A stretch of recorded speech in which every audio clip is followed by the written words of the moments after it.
Le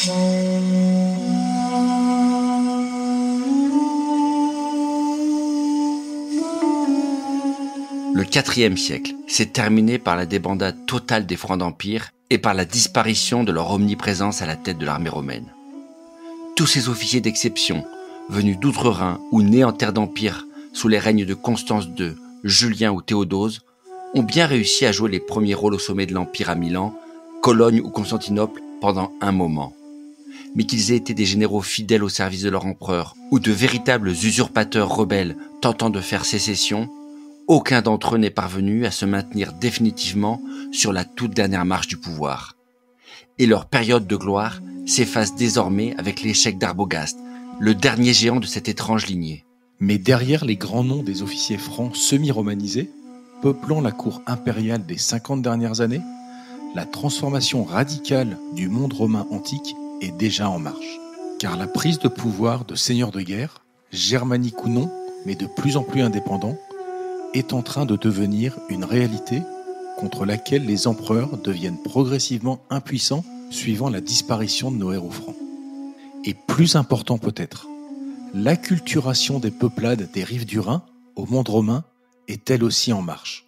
Comme d'ailleurs la coloration progressive de la culture du nord de la Gaule, d'émigrants germaniques, anciens prisonniers ou simples colons, franchissant une frontière de plus en plus poreuse.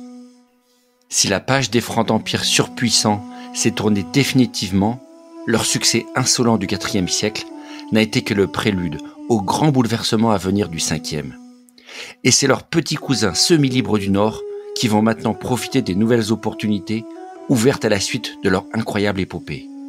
Personne ne le sait début 401, mais ceux que les Romains appellent encore des barbares et qu'ils ont cantonnés aux extrémités de leur empire, qu'ils s'appellent Visigoths, Alamans ou Sarmates, ont tout appris de leurs anciens maîtres et sont sur le point de toucher le gros lot avec l'effondrement total du pouvoir politique en cours. Et l'outsider total de toute cette bande, les Francs, le peuple moins prestigieux et le plus bordélique pourrait-on dire, va s'imposer en moins d'un siècle comme le vainqueur ultime de la gigantesque mêlée à venir entre tout ce beau monde, dans un improbable retournement de situation sur lequel ni Théodose ni les autres empereurs n'auraient pu parier le moindre sesterce en 395. Bienvenue dans le 5e siècle et retrouvez-nous pour la saison 3 de l'histoire des Germains, des Francs et des Mérovingiens dès dimanche prochain sur votre plateforme de balado favorite. La situation critique exige que tout le monde se retrousse les manches de la toge. Il y avait des manches sur des toges? Je sais pas. On va vous dire que oui. Ça passera. Pardon.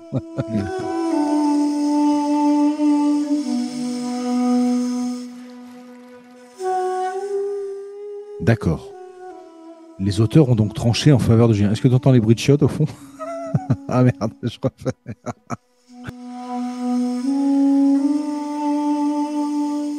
Avant de devenir la capitale qu'on connaît. Ce n'est plus un trou, comme Bâle. Bon, on va l'enlever ça. Là, elle passait mal.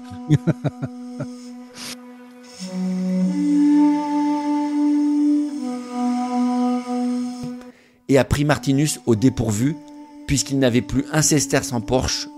Un sesterce en Porsche.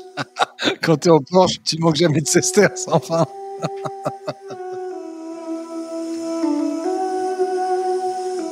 Aujourd'hui, on appellerait ça de la diversité. Et oui, c'est sûr, avec tous ces prisonniers qu'on a capturés et installés en Gaule. Putain, dis ça. T'entends ma fille derrière? Vos gueules, les mouettes, j'enregistre!